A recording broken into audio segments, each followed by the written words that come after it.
بسم اللہ الرحمن الرحیم۔ السلام علیکم ڈیئر اسٹوڈنٹس، امید کرتا ہوں آپ لوگ ٹھیک ٹھاک ہوں گے اور آپ لوگوں کی زندگی خوشیوں کے ساتھ گزر رہی ہوگی، اور مجھے امید ہے اللہ تعالیٰ آپ لوگوں کو کامیابی دے دے، دنیا اور آخرت دونوں جہانوں میں اللہ تعالیٰ آپ لوگوں کو سرخرو کرے اور کامیابی دے، اور یہ جو بیماری ہے، یہ جو وبا ہے، اللہ تعالیٰ اس کا بھی خاتمہ کر دے تاکہ لوگوں کو اس سے نجات ہو، اور یہی دعائیں آپ لوگ بھی اللہ سے مانگا کریں۔ تو آج بڑھتے ہیں، یہ کتاب ہے 11ویں کلاس کی، اور یہ سوچ رہا تھا کہ اس غزل کی بھی تشریحات کچھ نہ کچھ اپلوڈ کرنی چاہیے۔ تو ویڈیو میں آگے بڑھنے سے پہلے میرے اس چینل کو سبسکرائب ضرور کریں، اور جب سبسکرائب کریں گے تو پھر انسبسکرائب ضرور نہ کریں۔ اگر آپ کی اپنی مرضی ہے، اگر سبسکرائب کرتے ہو انسبسکرائب کر دو، کیونکہ انسبسکرائب کرو گے تو آپ کو پھر ویڈیوز نہیں ملیں گی، اور سبسکرائب کرو گے تو آپ کو ویڈیوز ملیں گی انشاءاللہ ان کے ساتھ ساتھ انشاءاللہ۔ تو یہی باتیں ہیں، کیونکہ بہت سارے لوگ ایسے ہوتے ہیں کہ وہ سبسکرائب کرتے اور پھر ان سبسکرائب کرتے، یہ تو ان کی اپنی مرضی ہوتی ہے، خیر کوئی بات نہیں ہے، بس اللہ خیر کرے۔ تو آج اشعار کی تشریح کی طرف بڑھتے ہیں۔ بسم اللہ الرحمن الرحیم۔ رب اشرح لی صدری ویسر لی امری واحلل عقدۃ من لسانی یفقهوا قولی۔ غزل کس کی ہے؟ مرزا داغ دلوی۔ مرزا داغ دلوی کب پیدا ہوئے تھے؟ مرزا داغ دلوی جو تھے وہ 25 مئی 1831 کو پیدا ہوئے تھے، اور کہاں پیدا ہوئے تھے؟ داغ دلی میں پیدا ہوئے تھے، اور وفات ان کی جو ہوئی تھی تو 1905 میں ہوئی تھی۔ اور ان کی جو تصانیف ہے تو وہ کتابیں جو ہے یہ مہتاب داغ، گلزار داغ، آفتاب داغ، یادگار داغ وغیرہ، تو کچھ اور کتابیں بھی ہیں، یہ مکمل نہیں ہے لیکن کچھ اور کتابیں بھی ہیں۔ تو میں صرف یہاں ذکر کرتا ہوں اس غزل کی تشریح کا۔ آئینہ آئینہ اپنی نظر سے نہ جدا ہونے دو، کوئی دم اور بھی آپس میں ذرا ہونے دو، کم نگاہی میں اشارہ ہے، اشارے میں حیا، یا نہ ہونے دو مجھے چین سے، یا ہونے دو، ہم بھی دیکھیں تو کہاں تک نہ توجہ ہوگی، ہم بھی دیکھیں تو کہاں تک نہ توجہ ہوگی، کوئی دن تذکرہ اہلی وفا ہونے دو۔ تو یہ آئینہ اپنی نظر سے نہ جدا ہونے دو، یعنی اس شعر کا مفہوم یہ ہے کہ اپنے چہرے سے آئینہ بالکل نہ ہٹاؤ، کوئی دم اور بھی آپس میں ذرا ہونے دو، اور ایک دم کے لیے بھی آئینہ اپنے چہرے سے ہٹاؤ مت۔ کیوں؟ یعنی چہرے کو بس دیکھتے جاؤ، کسی اور طرف بالکل نہ دیکھو۔ اس کا مفہوم یہ ہے کہ اے محبوب اپنی نظر سے آئینہ جدا نہ ہونے دو، یعنی آئینہ بالکل ہٹاؤ مت، اور کچھ دیر کے لیے آپس میں ایک دوسرے کو دیکھتے رہو، یعنی تم آئینے کو دیکھتے رہو اور آئینہ تجھے دیکھتا رہے، یہ شاعر کہتے ہیں۔ شاعر یہ بات کیوں کہتے ہیں؟ ظاہری بات ہے کہ شاعر جو تھے تو یہ قلعہ معلیٰ میں ان کی پرورش ہوئی تھی، اور یہ ایک بادشاہی محل میں ان کی پرورش ہوئی تھی، تو ان کی جو حسینائیں تھی بہت زیادہ تھی، ان کی محبوبائیں جو تھی وہ بہت زیادہ تھی۔ تو ظاہری بات ہے کہ جب زندگی بھی ایسی ہو اور عیش و آرام والی زندگی ہو تو پھر تو اسی وجہ سے آئینہ اپنی نظر سے نہ جدا ہونے دو، اس کا تو مفہوم آپ کو بتا دیا۔ اس شعر کی تشریح کچھ یوں ہے کہ شاعر اس شعر میں کہنا کیا چاہتے؟ اصل میں یہ واسوخت ہے، اور واسوخت تو ان اشعار کو کہتے ہیں جس میں ایک شاعر اپنے محبوب کے بارے میں جلی کٹی سناتا ہے، کچھ ایسی باتیں سناتا ہے جس میں درد اور جس میں خفا اور جس میں پریشانی اور پشیمانی کے حوالے سے باتیں ہوں، جس میں ایسی باتیں ہوں کہ اپنے محبوب سے، یعنی وہ ایسی باتیں اس کے حوالے سے کہ یہ محبوب جو ہے یہ ایسا کرتا ہے، کبھی ویسا کرتا ہے۔ تو اسی وجہ سے شاید اس شعر کی تشریح کچھ یوں ہے کہ داغ دل اس شعر میں اپنے محبوب سے مخاطب ہو کر کہتے ہیں کہ اے میرے محبوب، تجھے اپنی خوبصورتی اور قیامت خیز جو جوانی ہے اس پہ بڑا فخر کرتے ہو، بڑا فخر کرتے ہو، غرور کرتے ہو، اور تم ہر وقت آئینے میں اور شیشے میں اپنی شکل کو دیکھتے رہتے ہو، اور ہر وقت اسی شکل کو دیکھتے ہی دیکھتے مصروف رہتے ہو، آپ کا کوئی اور کام ہی نہیں ہوتا بلکہ ہر وقت کسی آئینے کو دیکھتے رہتے ہو، مگر تمہیں نہ باہر کی دنیا سے کوئی، یعنی تجھے باہر کی دنیا سے کوئی غرض اور کوئی مقصد نہیں ہے، تجھے باہر کی دنیا سے کوئی غرض نہیں ہے، باہر کی دنیا میں لوگ بھی بستے ہیں اور انسان بھی بستے ہیں، لیکن تجھے کسی چیز کے حوالے سے بالکل خبر ہی نہیں ہے، اور نہ تمہیں کسی چیز کے حوالے سے کوئی پرواہ ہے کہ کوئی تمہارا یا کوئی ایسا بھی ہوگا کہ تمہارا چاہنے والا ہوگا، تو تمہیں اپنے چاہنے والے کے حوالے سے بھی علم وغیرہ نہیں ہے۔ تو بس تو صرف آئینے کو دیکھتے رہتے ہو اور یہ نہیں کہتے ہو، یہ نہیں سمجھتے ہو کہ باہر بھی کچھ ایسے لوگ ہوں گے کہ وہ مجھے چاہتے ہوں گے۔ لہٰذا شاعر یہی کہتے ہیں کہ تمہارے دیدار کے کچھ لوگ ایسے بھی ہیں کہ وہ تمہارے دیدار کے طلبگار ہیں، وہ تجھے دیکھنا چاہتے ہیں، تجھے دیکھنا چاہتے تم جو کچھ کر رہے ہو، اور یہ جو تو سلوک کر رہا ہے یہ بڑا برا، بہت برا سلوک کر رہے ہو۔ ٹھیک ہی یہ جو سلوک کر رہے ہو، یہ جو کچھ تم کر رہے ہو، یعنی کسی اور طرف توجہ نہیں دے رہے ہو، تو ظاہری بات ہے کہ یہ جو کچھ تم کر رہے ہو تو یہ بہت برا کر رہے ہو، لیکن جو برا کر رہے ہو تو اسی کو بس کرتا رہے، کیونکہ تیرا اور کام نہیں ہے، بس صرف شیشے کو دیکھنا ہی ہے، تو نے ایک اپنا مشغلہ بنایا ہوا ہے۔ تو یہ اصل میں شعر کیوں کہتے ہیں؟ تو شعر کہتے ہیں کہ بس یہی بات ٹھیک ہے، تم لگے رہو اور دیکھتے رہو، نہ تم اپنی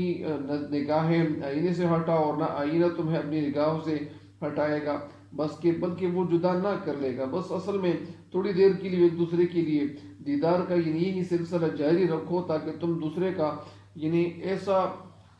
اس وقت تک دیکھتے رہو کہ جب آئینہ یا تم آئینے سے تمہارا دل بھر جائے، اور اس وقت تک تم دیکھتے جاؤ۔ تو ظاہری بات ہے کہ یہ شاعر جو تھا، اصل میں شاعر یہاں انتظار کر رہا تھا، عاشق انتظار کر رہا تھا کہ یہ جو محبوب ہے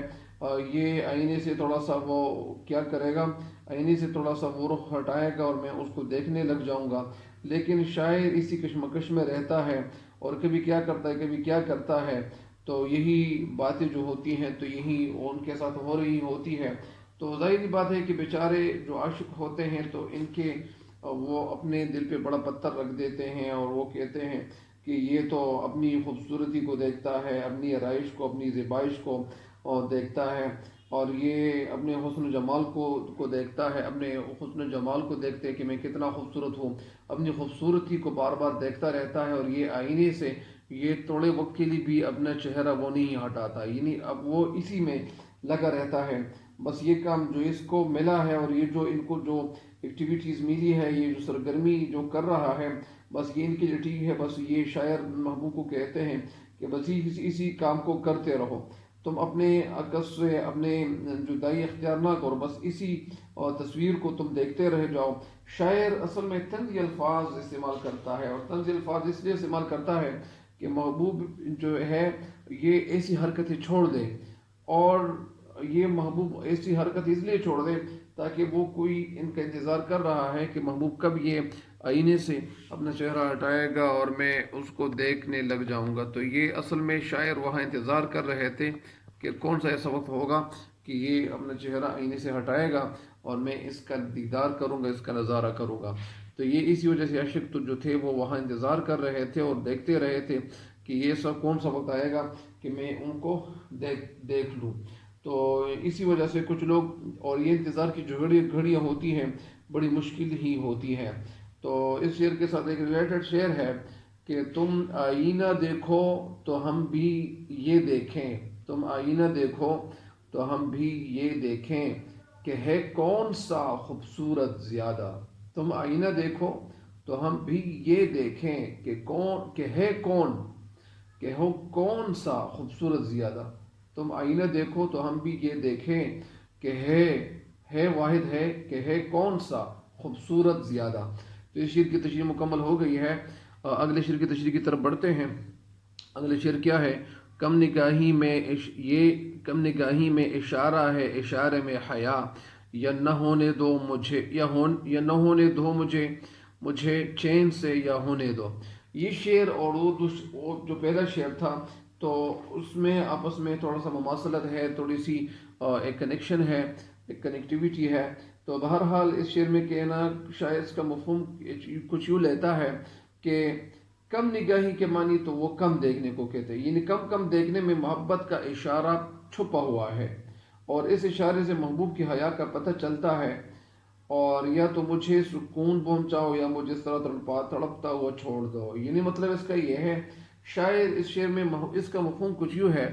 کہ اے میرے محبوب تم یا صحیح طریقے سے مجھے دیکھتے جاؤ، یا یعنی اصل میں شاعر کہتے ہیں، اس کا مفہوم یہ کچھ یوں ہے کہ شاعر کہتے ہیں کہ اے میرے محبوب تم مجھے صحیح طریقے سے دیکھتے جاؤ، اور اگر صحیح طریقے سے مجھے صحیح سامنے دیکھتے نہیں ہو تو یہ کنکیوں سے دیکھنا مت، مجھے دیکھنا ہے تو صحیح فارورڈ نگاہ کر کے مجھے دیکھتے جاؤ، اور یا دیکھنا نہیں چاہتے ہو تو بالکل پھر مجھے نہ دیکھو، یعنی اگر تم دیکھو گے یا نہ ہونے دو مجھے چین سے، یا ہونے دو، یعنی اگر تم مجھے میری طرف صحیح طریقے سے دیکھو گے تو مجھے کیا ہوگا، مجھے تسلی ملے گی اور مجھے سکون ملے گا، اور اگر تم مجھے دیکھنا نہیں چاہتے ہو تو اسی وجہ سے مجھے اس طرح تڑپو مت، مجھے اس طرح بے چین مت کرو، بلکہ یعنی دونوں کام کرو، یا تو بالکل دیکھنا مت، یا اگر دیکھنا چاہتے ہو تو پھر سامنے نظریں کر کے مجھے دیکھتے جاؤ۔ تو یہ تو تھا اس کا مفہوم۔ اس شعر کی تشریح کیا ہے؟ اس شعر میں شاعر کچھ یوں کہنا چاہتے ہیں کہ محبوب کی طرف اشارہ کرتے ہوئے کہتے ہیں کہ شاعر میں کہتے ہیں کہ میرا محبوب مجھے مکمل طور پر دیکھنے کی بجائے وہ کنکیوں سے دیکھتا ہے، آنکھ کی جو سائڈ ہے، وہ جو کنارہ ہے، کنارے سے میرا محبوب مجھے دیکھتا ہے۔ یہ تشریح میں بتا رہا ہوں، اگر جو محبوب کے اس طرح دیکھنے کی یہ جو وجہ ہے، یہ جو سبب ہے، تو وہ کیا ہے؟ اصل میں یہ سبب اس لیے، وہ وجہ اس لیے ہے کہ وہ جو محبوب تھا اس کا، تو وہ عزت کو بچانے کی کوشش کر رہا تھا کہ میں جو حیادار ہوں اور میری حیا یعنی ختم نہ ہو، یا اس طرح میں حیادار ہی رہوں یا پردے میں ہی رہوں، تو اسی وجہ سے وہ عاشق کی طرف نہیں دیکھ رہا تھا۔ وہ محبوب، اس کی جو نگاہیں تھی، یعنی وہ کم دیکھنا جو وہ دیکھ رہا تھا، تو اس میں دو راز جو تھے وہ مضمر تھے، اور دو راز مضمر تھے، پوشیدہ تھے، مخفی تھے، اور وہ کیا راز تھے؟ ایک راز تو وہ یہ تھا کہ تو اس طرح دیکھنے سے گویا مجھے محبت کا جواب محبت سے یعنی دینا چاہتے ہو، یعنی ایک راز وہ تھا کہ یہ شاعر کہہ رہا ہے کہ ایک راز تو اس میں یہ ہے کہ تم محبت کا جواب محبت سے دے رہے ہو، دوسرا جو راز تھا وہ یہ تھا کہ اسے اپنی عزت اور نیک نامی وہ کیا ہے، ان کو زیادہ پسند ہے، یعنی وہ حیادار ہے، اور اسی وجہ سے اس سے وہ حیا میں رہنا چاہتا ہے، اس لیے وہ زیادہ دیکھنا یا اسی طرح وہ یعنی زیادہ واضح دیکھنے کی وجہ سے، یا دیکھنے کی بجائے وہ آہستہ آہستہ یا چپکے یا ہولے دیکھ رہا ہے، یعنی وہ کم دیکھ رہا ہے، کم اس لیے دیکھ رہا ہے تاکہ لوگوں پر جو یعنی یہ جو عاشق کے ساتھ جو محبت کر رہا ہے، تاکہ لوگوں کو پتہ نہ چلے اور اس عاشق کو پتہ چلے کہ یہ تو مجھے دیکھ رہا ہے لیکن آہستہ آہستہ دیکھ رہا ہے۔ شعر محبوب کی اس کم نگاہی سے کیا ہے؟ تھوڑا سا بے چین ہے، بے قرار ہے، اس کا دل تڑپ رہا ہے۔ اور کیوں تڑپ رہا ہے؟ شعر کہتے کہ یار مجھے تو اگر دیکھنا ہے تو مجھے صحیح طریقے سے دیکھتے جاؤ۔ وہ اسے محبوب کی ناراضی، یعنی وہ شاعر یہ اصل میں بے چین اس لیے ہے کہ شاعر کہتے ہیں کہ یار یہ جو مجھے دیکھ رہا ہے تو یہ اصل میں دیکھ اس طرح کیوں رہا ہے، کیونکہ یہ مجھ سے خفا ہے، ناراض ہے۔ وہ سمجھتا ہے، شاید سمجھتے ہیں کہ یا تو محبوب اسے یعنی صحیح طریقے سے دیکھیں یا واضح طور پر دیکھیں تاکہ اس کے دل میں وہ کیا آ جائے، اس کے دل کو قرار نصیب ہو، اس کے دل کو چین اور آسودگی اور خوشی، فرحت، انبساط نصیب ہو۔ لیکن اسی وجہ سے یا پھر یہ تو نصیب ہو، یعنی یا تو یہ جب دیکھے گا تو یہ مجھے کیا ملے گا، میرے دل کو سکون ملے گا، یا تو مجھے دیکھنا ہے تو صحیح طریقے سے دیکھتے جاؤ تاکہ میرے دل کو قرار آ جائے، اور یا قرار ہو، یا پھر اگر دیکھنا نہیں چاہتے ہو تو پھر سرے سے دیکھو بھی مت، تاکہ وہ محبوب کی جو بے توجہی ہے یا جو محبوب کی تغافل ہے، جو غفلت ہے، وہ پتہ چل جائے کہ محبوب کی جو بے توجہی کے ہاتھوں یعنی جان دے دے، یعنی مطلب اس کا یہ ہے کہ تاکہ محبوب کی بے رخ اور بے توجہی کے ہاتھوں جان دے دے۔ مطلب اس کا یہ ہے کہ یہ اگر دیکھنا ہے تو صحیح طریقے سے دیکھو، اگر دیکھنا نہیں ہے تو پھر مت دیکھو، بالکل دیکھنا مت۔ تو یہ تو تھی اس کی تشریح۔ اور میں ایک دفعہ پھر اگر آپ کو بتا دوں کہ اس شعر میں شعر کہنا کچھ یوں چاہتے ہیں محبوب سے مخاطب ہو کر کہتے ہیں کہ مجھے اس طرح کنکیوں سے دیکھو مت اور ترچی نظر سے مت دیکھنا، بلکہ محبوب کے دیکھنے کا یہ انداز جو ہے یہ شاعر کو مزید بے چین کرتا ہے، مزید خفا کرتا ہے۔ اس کی جو نگاہی کم نگاہی ہے اس میں اشاروں سے یا کنایوں سے وہ جو دیکھتا ہے تو یہ اس میں بھی محبت کی ایک نشانی پوشیدہ ہے، اور اشارے میں حیا کی جو جھلک ہے وہ صاف نظر آتی ہے۔ شاعر کہنا یہ چاہتے ہیں کہ اگر تو مجھے دیکھتا یا تو میری طرف بالکل نہ دیکھ، اگر دیکھنا ہے تو پھر سامنے نظریں ملا کر دیکھ۔ اگر محبوب شاعر کی طرف دیکھے بھی نہیں تو شاعر مایوس ہو کر محبت سے کنارہ کش ہو جائے گا۔ مطلب اس کا یہ ہے کہ اگر وہ محبوب عاشق کی طرف نہیں دیکھے گا تو وہ عاشق یہ سمجھے گا کہ یہ تو مجھے نہیں دیکھ رہا ہے، اس لیے مجھے کسی اور جگہ سے کسی اور کو محبوب بنا لینا چاہیے، تو وہ اس محبوب کے ساتھ میں محبت کروں گا، اور محبت کا جو محبت سے دیکھے گا دینے لگے گا، لیکن اس محبوب کے اس سے جان چھڑانی چاہیے۔ تو اگر محبوب آنکھیں ملا کر دیکھیں تو شعر کی جو خوشیاں ہے، اس شعر کے دل کو بڑا سکون ملے گا اور بڑی طمانینت ملے گی، اور یہ جو اس طرح نظروں سے دیکھتا ہے تو دیکھنے میں تو اقرار اور انکار دونوں یعنی جو اسپیکٹس ہیں وہ نمایاں ہو جاتے ہیں۔ بہرحال یعنی یہ انہوں نے بڑھا چڑھا کر یہ اشعار یہ لکھے ہوئے ہیں، اور یہ جو ان کا جو انداز تھا شاعری کرنے کا، یہ شعر لکھنے کا جو انداز تھا مرزا داغ دہلوی کا، تو یہ بڑا اچھوتا تھا، بڑا خوبصورت تھا، اور اس وجہ سے یہ جو بڑی خوبصورت بات یہ بھی ہے کہ مرزا داغ دہلوی جو تھے یہ علامہ اقبال رحمۃ اللہ علیہ کے شاعر بھی گزرے ہیں، اور علامہ اقبال رحمۃ اللہ علیہ مرزا داغ دہلوی کو اپنے اشعار وہ کیا کرتے تھے، بھیجا کرتے تھے، اور وہ مرزا داغ دہلوی اس میں تصحیح کرتے تھے، تصحیح یعنی صحیح کرتے تھے، یا وہ دیکھتے تھے یا وہ پرکھتے تھے کہ یار اس میں کوئی وزن یا کوئی کسی وزن سے شعر باہر نہ ہو یا اس طرح نہ ہو، تو پھر وہ مرزا داغ دہلوی نے پھر اپنے شاگرد کو علامہ اقبال رحمۃ اللہ علیہ کو پھر وہ بھیجا کہ یہ آپ کے جو اشعار ہیں اس میں اس میں تصحیح کی ضرورت کم پڑتی ہے، اور یہ اس میں غلطیاں کم ہی ہوتی ہیں، لہٰذا مجھے مزید اشعار نہ بھیجا کریں۔ پھر علامہ اقبال رحمۃ اللہ علیہ بھی یہ اپنے استاذ کو یعنی ایک استاذ مان کر یہ بڑے خوش ہوتے تھے، اور بڑے وہ ننگ کرتے تھے، اور وہ غیرت یعنی وہ کہتے تھے کہ یہ میرے لیے بڑی خوبصورت بات ہے، بڑی اچھی بات ہے، خوش آئند بات ہے کہ مرزا داغ دہلوی جیسے شاعر وہ بھی میرے استاذ رہ چکے ہیں۔ تو یہ تو تھے دو اشعار کی تشریح تھی وہ ہو گئی۔ اگلے شعر کی تشریح کی طرف بڑھتے ہیں۔ ہم بھی دیکھیں تو کہاں تک نہ توجہ ہوگی، کوئی دن تذکرہ اہل وفا ہونے دو۔ یعنی شاعر اصل میں اس سے وہ محبوب اس شعر میں، یہ پہلے شعر میں، دوسرے شعر میں، تیسرے شعر میں یہ پتہ چل جاتا ہے، واضح پتہ چل جاتا ہے کہ یہ جو ان کا جو محبوب ہے یہ اس سے خفا ہے، اور خفا کیوں ہے؟ اسی وجہ سے شاعر بھی خفا ہے، اور شاعر تو یہ ایک ایسی جگہ میں پرورش کر رہا تھا کہ یہاں پہ بہت زیادہ یعنی عورتیں ان کی خدمت کرتی تھیں، بہت زیادہ نوکرانی نوکر چاکر بہت کچھ تھے، تو اسی وجہ سے یہ ان کی جو ماں تھی تو یہ ایک بادشاہ تھے، ان کی ساتھ نکاح ہوئی تھی۔ بہرحال یعنی یہ شاعر کہتے ہیں اس کا مفہوم کچھ یوں ہے، اس شعر کا مفہوم کیا ہے؟ اس شعر کا مفہوم کچھ یوں ہے کہ ہم بھی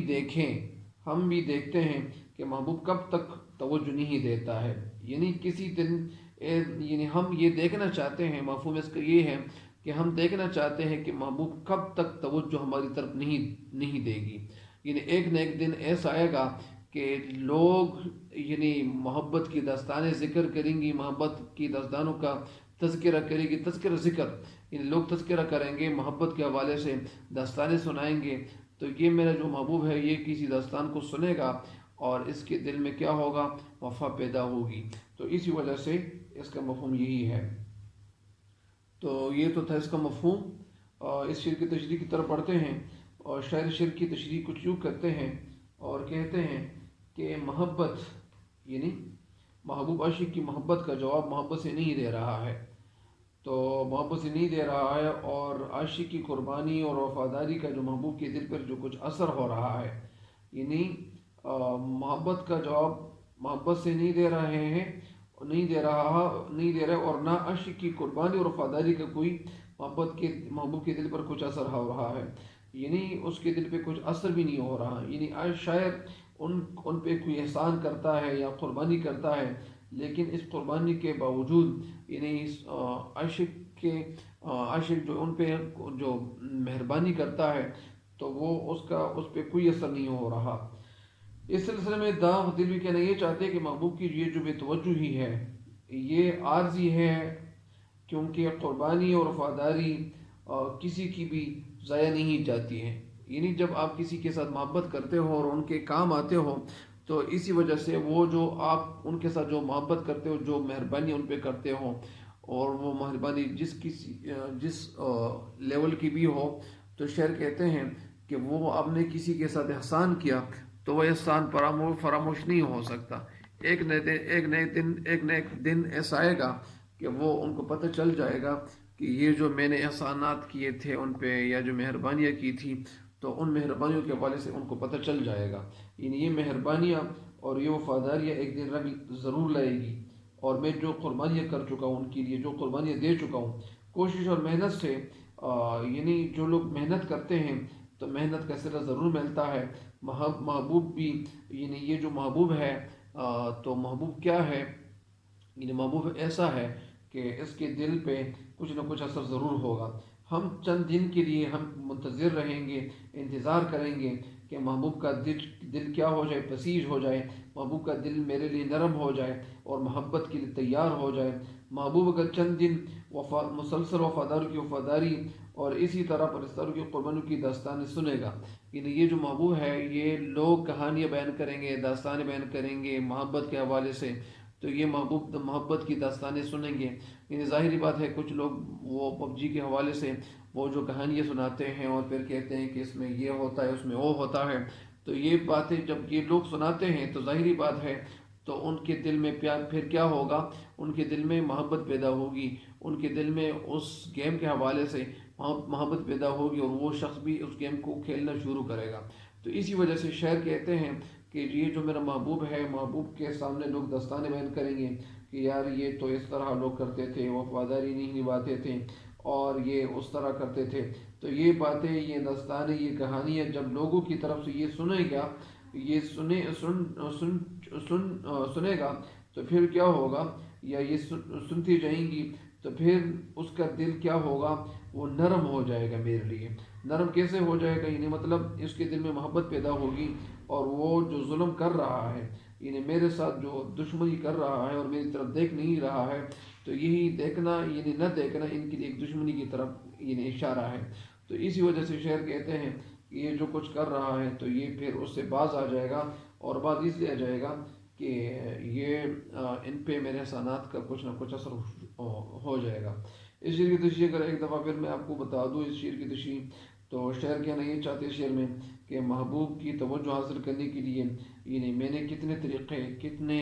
طریقے میں نے آزمائے، لیکن اس نے میری طرف بالکل نہیں توجہ ہی نہیں دی۔ شاید وہ میری تو وفاداری کو یعنی مانتا نہیں ہے، یا اس کے قریب وفاداری کی کوئی قدر قیمت نہیں ہے، یا ان کو میری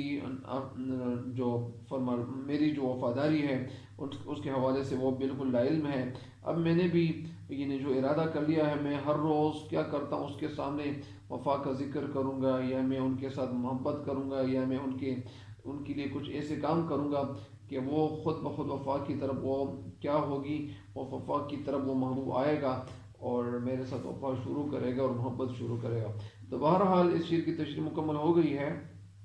اور یہ 3 اشعار کی تشریح تھی آج، اور مجھے امید ہے کہ آپ لوگ اس سے فائدہ اٹھاؤ گے ضرور۔ ایک دفعہ پھر اگر میں شعر کی تشریح سنا دوں، یعنی شعر میں کہتے ہیں کہ محبوب کی جو کم نگاہی کے سلسلے میں شعر کہتے ہیں کہ ہم بھی دیکھیں گے کہ محبوب کس حد تک وہ بے رخی وہ میرے ساتھ کرتا ہے۔ کچھ روز خلوص محبت کرنے والوں کی قصے کہانیاں یہ محبوب سنے گا تو اس کے دل بھی نرم ہو جائے گا، اور اس کے دل میں کسی کے لیے چاہنے اور چاہے جانے کی کیا ہوگی، تڑپ پیدا ہوگی، اور پھر وہ یقیناً ہماری طرف متوجہ ہوگا اور ہماری محبت کا جو محبت سے دینے لگے گا۔ تو یہ تو تھے یہ تو تھی اشعار کی تشریح، اور یہ تو تھے یہ اشعار۔ اور اس شعر کے ساتھ ایک شعر میں آپ کو اگر سنا دوں تو یہ انشاءاللہ آپ لوگ پھر پرچے میں لکھو گے۔ اس شعر کے ساتھ جو ریلیٹڈ شعر ہے وہ یہ ہے کہ جذب شوق کی تاثیر دکھانا ہے مجھے، جذب شوق کی تاثیر دکھانا ہے مجھے، آپ رو رو کے خود ان کو بھی رلانا ہے مجھے، آپ رو رو کے خود ان کو بھی رلانا ہے مجھے،